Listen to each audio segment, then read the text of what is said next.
Hello everyone, astro with M Singh में मैं M Singh आप सभी का बहुत बहुत स्वागत करती हूँ। आज मैं आपके लिए जो वीडियो लेकर आई हूँ यह है केतु इन 7th हाउस।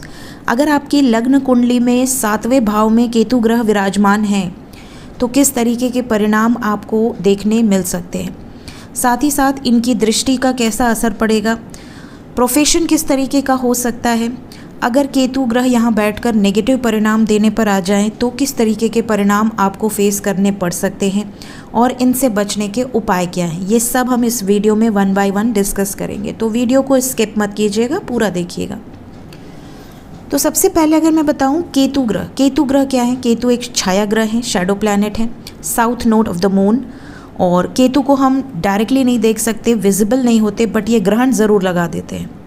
केतु धड़ है, राहु मुख है, तो केतु क्या है, हेडलेस है। तो इसलिए केतु अंतर्ज्ञान, अपनी इंट्यूशन पावर से चलते हैं। तो केतु को अध्यात्म का कारक कहा गया है, स्पिरिचुअलिटी का कारक कहा गया है। केतु कारक है आपको अदर रेल्म से जोड़ने के, यूनिवर्स से जोड़ने के, पारलौकिक जो शक्तियां हैं उनसे जोड़ने के। साथ ही साथ केतु सेपरेशन के भी कारक हैं, क्योंकि अगर इस रेल्म से हटाकर, इस मोह माया से हटाकर अगर आपको विरक्ति देंगे तो डेफिनेटली आपको केतु यहाँ से डिटैच करेंगे। जिस धरती पर आप रहते हैं, जिस भी भाव में ये बैठेंगे वहाँ से आपका ध्यान हटेगा। साथ ही साथ आइसोलेशन का भी कारक है केतु। क्यों? क्योंकि केतु अध्यात्म के कारक है। तो आध्यात्मिक अगर आप हैं तो आपको बहुत ज़्यादा भीड़ भाड़ या मेडिटेशन करना है तो लोग गुफाओं में चले जाते हैं, केव्स में चले जाते हैं, हिमालय पर चले जाते हैं तपस्या करने, तो उनको आइसोलेशन पसंद आता है। तो केतु ये सारे उनके आप समझ सकते हैं कि कारक तत्व हैं। अब अगर हम बात करें 7वें भाव की, आपके लग्न कुंडली का 7वां घर क्या बताता है, तो 7th हाउस बताता है आपकी मैरिज को, आपके स्पाउस को, आपका स्पाउस कैसा होगा, आपकी मैरिड लाइफ कैसी होगी। साथ ही साथ बिजनेस पार्टनरशिप, लीगल पार्टनरशिप को भी 7th हाउस दर्शाता है। पहला हाउस जो लग्न होता है वो आप स्वयं हैं, और 7वां हाउस है अदर पीपल का हाउस। ठीक है, लोग आपको कैसे देखेंगे। सो यहाँ पर अगर आप केतु को बैठा दें तो देखिए यहाँ पर 7th हाउस नेम फेम का भी कारक है।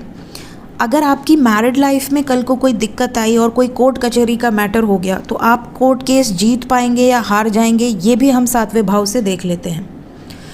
तो इन सभी कारक तत्वों को प्रभावित करता है 7th हाउस। 7वां घर देखिए काल पुरुष की कुंडली के अकॉर्डिंग शुक्र का है, तुला राशि का है, और तुला राशि में शनि उच्च के माने जाते हैं। तो सबसे पहले तो आपको ये चेक करना होगा, अगर केतु ग्रह आपके 7वें भाव में बैठे हैं तो आपके 7th लॉर्ड कहाँ बैठे हैं, और साथ ही साथ वो किस सिचुएशन में है, किस पोजीशन में है, उनकी जो जन्म कुंडली में पावर है वो पावरफुल सिचुएशन में है, एग्जॉल्टेड है या डेबिलिटेटेड है, इसका बहुत असर पड़ता है। साथ ही साथ शनि किस पोजीशन में है, किस सिचुएशन में है, ये भी बहुत ज़्यादा आपके बर्थ चार्ट पे इफ़ेक्ट करेगा। अब अगर केतु जैसा ग्रह जो कि विरक्ति का कारक है वो अगर आकर आपके मैरिज के हाउस में बैठ जाए तो सबसे पहला क्या परिणाम आपको देखने मिलेगा। केतु आपको डिटैच करते हैं आपकी मैरिड लाइफ से। अगर आप मैरिड हैं और आपके जन्म कुंडली में 7वें भाव में केतु हैं तो आप नोटिस करेंगे कि डिज़ायर तो आपको बहुत स्ट्रॉन्ग रहेगी, क्योंकि 3रा, 7वां, 11वां भाव क्या है, काम भाव है, काम त्रिकोण है।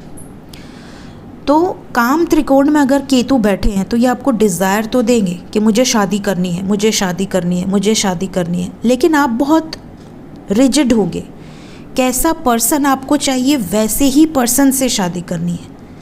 ठीक है, चूज़ी होंगे आप बहुत ज़्यादा। और अगर आपकी शादी किसी ऐसे व्यक्ति से हो जाती है जिसके साथ आपको कुछ टाइम रहने के बाद रियलाइज़ होता है कि नहीं, ये तो मेरे टाइप का पर्सन है नहीं, तो आप क्या होगे, आप बहुत ज़्यादा अनकंफर्टेबल फील करने लगोगे मैरिड लाइफ में। नॉन सेटिस्फैक्शन के कारण आप धीरे धीरे अपनी मैरिड लाइफ से डिटैच होते जाओगे। तो ये एक सबसे बड़ा नेगेटिव पॉइंट आप कह सकते हैं केतु का है जो कि अगर 7वें घर में बैठ जाएं तो ये आपको अपने ही पार्टनर से डिटैच करने लगते हैं।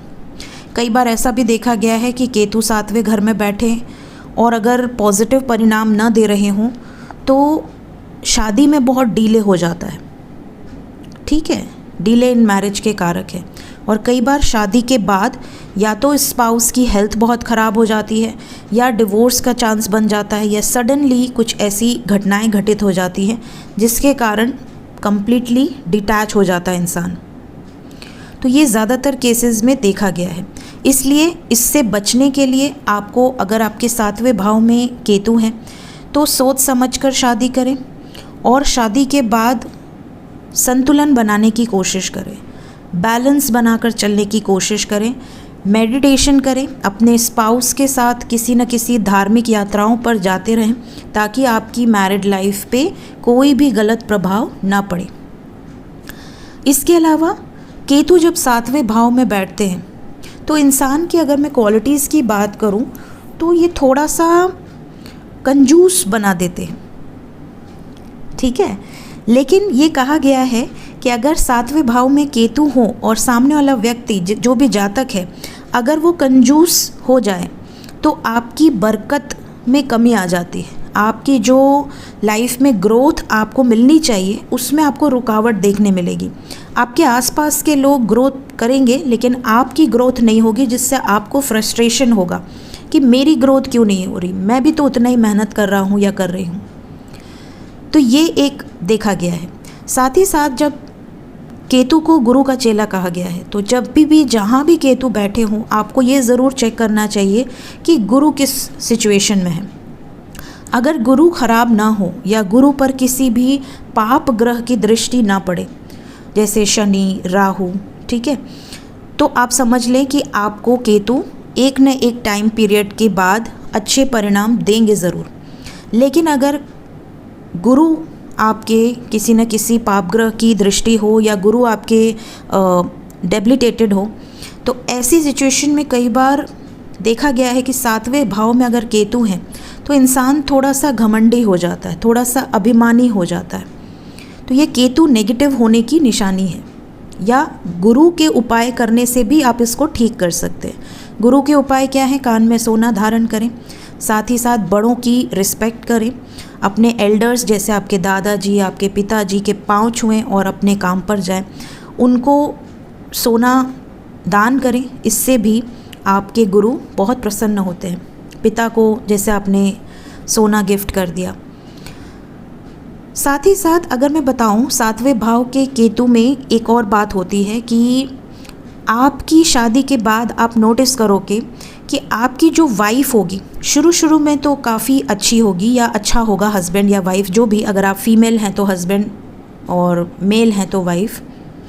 लेकिन आफ्टर सम टाइम, शादी के कुछ सालों के बाद आपको ऐसा फील होगा कि उनकी जो ज़ुबान है वो थोड़ी कड़वी होती है। ठीक है, आपको याद होगा जब लग्न में केतु बैठे थे तो मैंने कहा था कि ऐसे लोगों को अलग ही टेस्ट होता है, जो किसी को नहीं पसंद आएगा वो इनको पसंद आएगा। तो वैसे ही जब 7वें भाव में केतु आते हैं तो आपके स्पाउस के अंदर केतु वाली कुछ क्वालिटीज़ आ जाती हैं। तो इनको या तो इनका टेस्ट बहुत डिफरेंट होगा या तो फिर ये थोड़ा कड़वा बोलेंगे, सत्य बोलेंगे, कड़वा बोलेंगे, मुंह पे बोलेंगे। तो ये अच्छी क्वालिटी भी है और कई बार ये चीज़ें कुछ लोगों को ख़राब भी लग जाती हैं। साथ ही साथ लंबी बीमारियां चलना, मीन्स कि अगर केतु की दशा है, अंतरदशा है, तो ऐसी सिचुएशन में आप देखेंगे कोई ऐसी बीमारी हो जाना स्पाउस को जो कि जल्दी डायग्नोज ना हो, और अगर वो डायग्नोज हो भी जाए तो वो जल्दी ठीक नहीं होती है, रिकवरी जल्दी नहीं होती है। ये भी देखा गया है। केतु जब 7वें भाव में बैठते हैं तो ऐसे जो जातक होते हैं उन्हें बच्चों से बहुत ज़्यादा प्यार होता है, बच्चों से, जानवरों से, एनिमल लवर आप कह सकते हैं, और बच्चों के साथ टाइम स्पेंड करना ये उन्हें बहुत अच्छा लगता है। साथ ही साथ इन लोगों में एक और खूबी होती है कि ये मैनेजमेंट बहुत अच्छा करते हैं।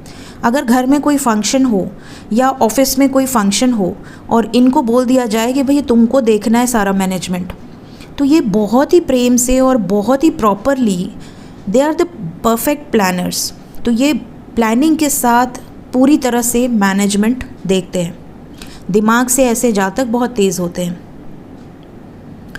कई बार ऐसा भी देखा गया है क्योंकि राहु लग्न में बैठे हैं, तो जब राहु लग्न में बैठे हैं तो राहु क्या करते हैं, जिद देते हैं, इंसान को थोड़ा सा ज़िद्दी स्वभाव दे देते हैं। कई बार राहु लग्न में बैठकर माइग्रेन इशू भी दे देते हैं, हेड में हमेशा पेन होते रहना, ठीक है, और हमेशा कोई ना कोई स्ट्रेस बना रहना, इंसान का बहुत ज़्यादा ओवर थिंक करना, अपनी ही दुनिया में इमेजिन करते रहना, इस तरह की इल्यूजन्स देते रहना, इल्यूजन में ही जीते रहना, ये भी चीज़, क्योंकि राहु क्या है, धुआं है, स्मोक है, तो राहु इंसान को बहुत ज़्यादा इल्यूजन दे देता है, जिसके कारण बहुत ज़्यादा बर्बादी भी हो जाती है। कई बार रॉन्ग डिसीजंस भी ले लेते हैं और काफ़ी टाइम बाद उनको रियलाइज़ होता है कि हमने ये डिसीजन लिया और इसकी वजह से हमें पछताना पड़ रहा है, ठीक है।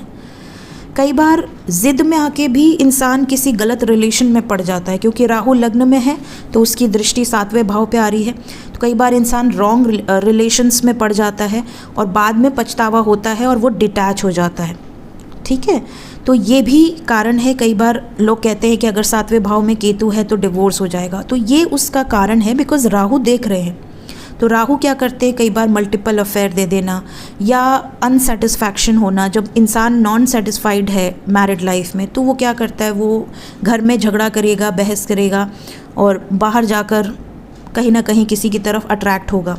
तो ये भी कई बार कारण बन जाते हैं डिवोर्स के, ठीक है। अब केतु 7वें भाव में बैठकर देखिए तीसरे भाव पर दृष्टि डालेंगे और 11वें भाव पर भी दृष्टि डालेंगे। तो तीसरे भाव आपके छोटे भाई बहन का है और 11वां भाव आपके लाभ का है, आपके बड़े भाई बहन का है। तो कई बार ऐसा भी देखा गया है कि जिस जातक के 7वें भाव में केतु होते हैं, उनका या तो छोटे भाई बहनों से या बड़े भाई बहनों से पटता नहीं है, डिटैचमेंट के कारक हैं। तो आपको ऐसा लगेगा जैसे कि दूर रह सकते हैं आप। कई लोग होते हैं, आप देखोगे कि भाई के बिना रह नहीं सकते, बहन के बिना रह नहीं सकते, दिन में 4 टाइम बात कर रहे हैं। बट केतु 7th वालों के साथ आप देखोगे कि ये लोग अपने बड़े भाई बहन या छोटे भाई बहन से बहुत ज़्यादा अटैचमेंट नहीं रखते। कई बार इनके पॉइंट ऑफ व्यूज़ नहीं मिलते हैं, सिबलिंग्स में झगड़े हो जाना या बड़े भाई बहनों से न पटना, रिलेशनशिप। इसके अलावा 11वां जो हाउस है वो नेटवर्किंग का भी है, ठीक है। आपकी जो नेटवर्क सर्कल है, कई बार आप देखोगे कि आप बहुत ज़्यादा लोगों से दोस्ती करना पसंद नहीं करोगे, बहुत लिमिटेड फ्रेंड्स आपके होंगे, ठीक है। आप लोगों से डिटैच रहना पसंद करोगे, आइसोलेशन में रहना पसंद करोगे, अपनी अपनी एक मस्त ज़िंदगी, आप अपने में खुश, इस तरह की वाइब्स होती हैं। लाभ भाव में दृष्टि डालने से कई बार ऐसा भी होता है कि आपकी डिज़ायर तो होती है कि मेरे पास सब कुछ हो, लेकिन उन चीज़ों में रुकावटें बहुत आती हैं, ब्लॉकेजेस बहुत आते हैं, क्योंकि केतु क्या करते हैं, मटेरियल चीज़ों से डिटैच करते हैं। राहु आपको मटेरियल चीज़ों की तरफ खींचते हैं, ठीक है। अच्छा घर हो, अच्छी गाड़ी हो, अच्छा वाइफ हो, अच्छा हस्बैंड हो, सारी जो डिज़ायर वाली चीज़ें हैं आपकी 3D मैट्रिक्स में, जिनको भी आपको रिक्वायरमेंट है, उनकी तरफ राहु आकर्षित करते हैं। लेकिन केतु क्या है, अरे ये सब कुछ नहीं है। केतु भोलेनाथ की तरह है, कुछ नहीं है, ये सब तो यही रह जाएगा, जाना तो खाली हाथ है, अच्छे कर्म करो, कर्म पर फोकस करो, डिवाइन पर फोकस करो। तो ये क्या करते हैं, यहाँ से भी आपको थोड़ा सा विरक्ति की भावना दे देते हैं, अरे ठीक है, आया तो आया, नहीं आया तो कोई बात नहीं। तो ये जो भावना है, ये भी केतु की दृष्टि का असर होता है। बात करें प्रोफेशन की, किस तरीके का प्रोफेशन आप ऑप्ट कर सकते हैं अगर 7वें भाव में केतु हैं। तो देखिए 7वां भाव शुक्र का होता है, काल पुरुष की कुंडली के अकॉर्डिंग तुला राशि, और शुक्र की तुला राशि में शनि उच्च के होते हैं। शनि क्या दर्शाते हैं, इम्प्लीमेंटेशन ऑफ लॉ, कानून। तो पुलिस हो गए, वर्दी वाली जॉब जो कि न्याय करते हैं, या जज हो गए, या आप कह सकते हैं लॉ फील्ड हो गया, पुलिस हो गया, आर्मी हो गया, इस तरह की जो प्रोफाइल्स हैं इसमें आप जा सकते हैं। इसके अलावा पॉलिटिशियन हो गया, ठीक है। इसके अलावा क्योंकि केतु कट ऑफ के कारक हैं, तो यहाँ पे स्टिचिंग, टेलरिंग, ये भी काम या ये प्रोफाइल, ये बिज़नेस भी आप देख सकते हैं। एक्सपोर्ट इंपोर्ट का कारक, क्योंकि दृष्टि 11वें भाव पर है, तो एक्सपोर्ट इंपोर्ट का भी आप काम आपके लिए बहुत अच्छा है। कोई भी बिज़नेस अगर आप करते हैं ठीक है। स्पेशली अगर आपका कोई बिजनेस है रिलेटेड विद काउंसलिंग, क्योंकि स्पाउस का हाउस है, तो आप देखोगे कई मैरिज काउंसलर होते हैं जिनसे लोग जाते हैं प्रॉब्लम्स की सॉल्यूशंस लेने। उनके भी अगर आप देखोगे तो उनका कहीं ना कहीं तीसरे, सातवें या 11वें में केतु बैठे होंगे। इसके अलावा ऑकल्ट में जैसे विच क्राफ्ट हो गया, कुछ तांत्रिक विद्याएं हो गई, इसमें भी आप देखोगे तो केतु 7th में पाए जाते हैं। इसके अलावा सर्जन, डॉक्टर, ये भी फील्ड आप ऑप्ट कर सकते हैं। 7वें भाव में केतु का आना एक और चीज़ दर्शाता है पास्ट लाइफ में, क्योंकि केतु जिस भी भाव में बैठते हैं समझ लीजिए कि वो भाव आपने ऑलरेडी पास्ट लाइफ में अचीव किया हुआ है। केतु झंडा है, तो आपने पास्ट लाइफ में अपनी मैरिड लाइफ को बहुत अच्छे से जिया है, तो इस लाइफ में आपका जो ध्यान है वो राहु की तरफ रहेगा, लग्न की तरफ रहेगा। आप अपनी मैरिड लाइफ को लेकर बहुत ज़्यादा खिंचाव फील तो करेंगे, लेकिन सेटिस्फाइड नहीं रहेंगे। आपका ज़्यादातर फोकस ऐसा रहेगा कि भाई मुझे अपनी लाइफ में कुछ अचीव करना है, क्योंकि अगर शादी हो गई है तो थोड़े टाइम के बाद आपको डिटैचमेंट फील होने लगेगी। आपकी डिज़ायर फुलफ़िल होने के बाद आपको ऐसा लगेगा यार फालतू में मैं इस रिश्ते में आ गया, मैं तो अकेले ही अच्छा था। और जब तक शादी नहीं होगी, क्योंकि काम त्रिकोण है, तो आपको डिज़ायर तो रहेगी, लेकिन यहाँ पर केतु आपको एक ना एक टाइम पीरियड में, स्पेशली 42 ईयर्स से 48 ईयर्स का जो टाइम पीरियड है, इसमें आपको सेल्फ रियलाइजेशन होता है कि नहीं, मेरे लाइफ में तो मेरा पर्पस कुछ और है। मुझे तो थोड़ा सा सेल्फिश स्वभाव दे देते हैं केतु 7वें भाव में बैठ के, क्योंकि राहु आपको लग्न में प्रेरित करते हैं टुवर्ड्स योर सेल्फ। मुझे तो अपने से लेना देना, मुझे किसी और से कोई मतलब नहीं है।